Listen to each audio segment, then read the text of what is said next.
Does hash rate equal less decentralization? Does industrial mining harm Bitcoin's security? Let's break it down. Before we continue, a quick note. Nothing in this video is financial advice. This is simply my crypto journey and my commitment to improving by 1% every day the samurai way.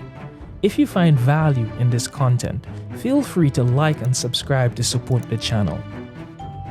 Now, let's begin. What is hash rate? Hash rate is the total number of cryptographic guesses, aka hashes, the Bitcoin network performs every second to find the next block. Example, 350 exahashes per second means the network performs. Hash rate means how much computational work is being spent to secure the network. So what is hash power? Hash power is simply your portion of that total hash rate. Think of it like this. Hash rate equal total global strength. Hash power, your slice of that strength.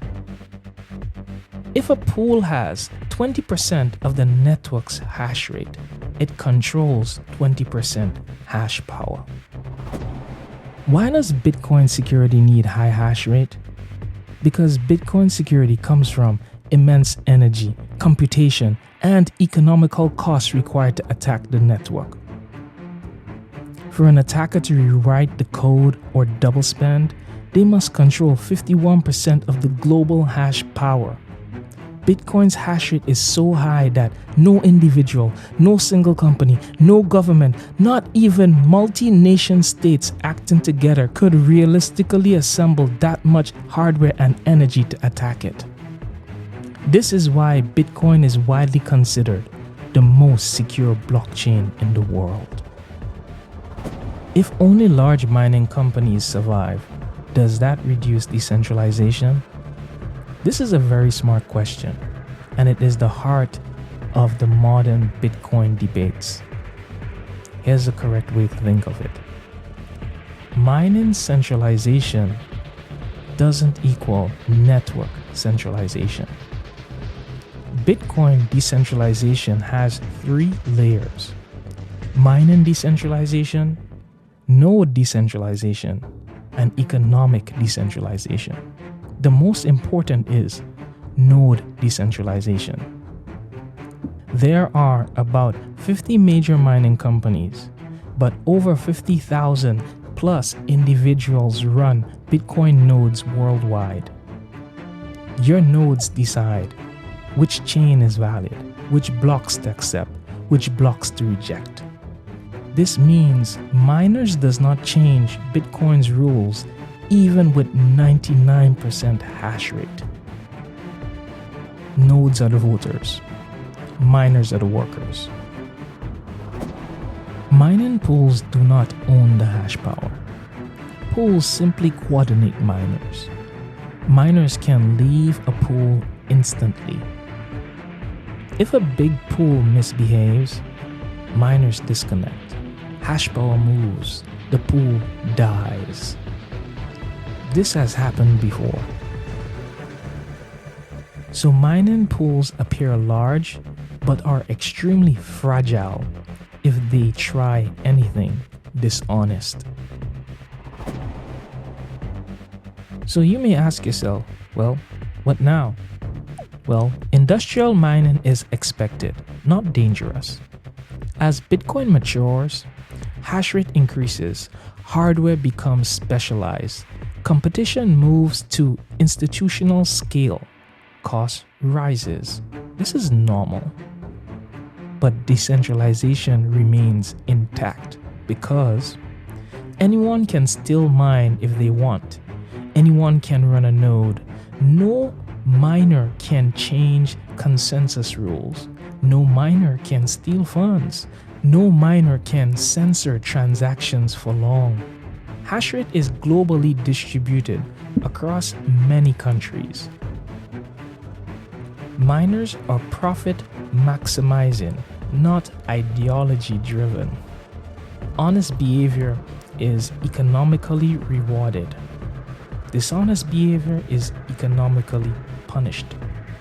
Bitcoin's design ensures game theory protects decentralization. Why solar miners rarely win blocks? Because the hash rate is enormous. Mining is like a giant global lottery. More hash power equal more lottery tickets. Less hash power equals fewer tickets. Solo miners still win sometimes, but it's rare and unpredictable. However, you can still run a solo mining node. You can still join decentralized mining pools. You can still mine at home, but you don't expect frequent wins. You are not excluded. You're just competing in a global market. It's not centralization, it's simply competition. So does high hash rate harm decentralization? No, it strengthens it. High hash rate means attacks are extremely expensive. No miners can dominate long term. Miners must behave honestly to be profitable. Bitcoin remains censorship resistant. Mining appears centralized because the industry matured. But decentralization is maintained through thousands of nodes, economic incentives, global graphical distribution, permissionless participation, the ability to switch pools instantly, immutable rules controlled by nodes, not miners.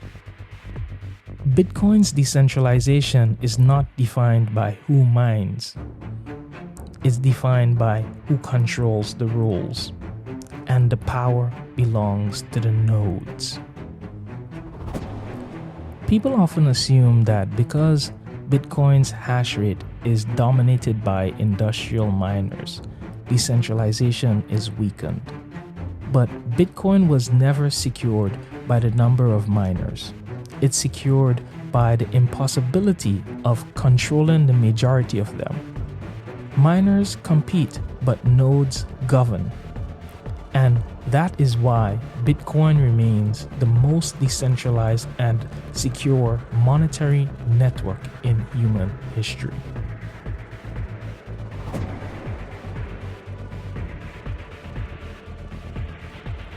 Now, let me sit here and try to figure out what the different hash power levels mean for me solo mining.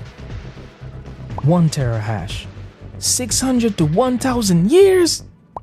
100 terahash, 6 to 10 years. 1 petahash, 6 to 10 months. Looking good. 10 petahash, 2 to 4 weeks. Moving up in life. 1 exahash. Now we're talking. The key insight people miss. You don't need hash power to win. You need time. Mining is not skill-based, intelligent-based, strategic-based. It is probability times time times capital.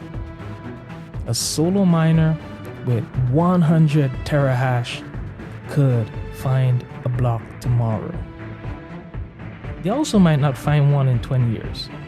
Both outcomes are valid. If you guys enjoyed the show, don't forget to hit the like and subscribe button for more. And you guys know how it is. See you in the next one. Bless.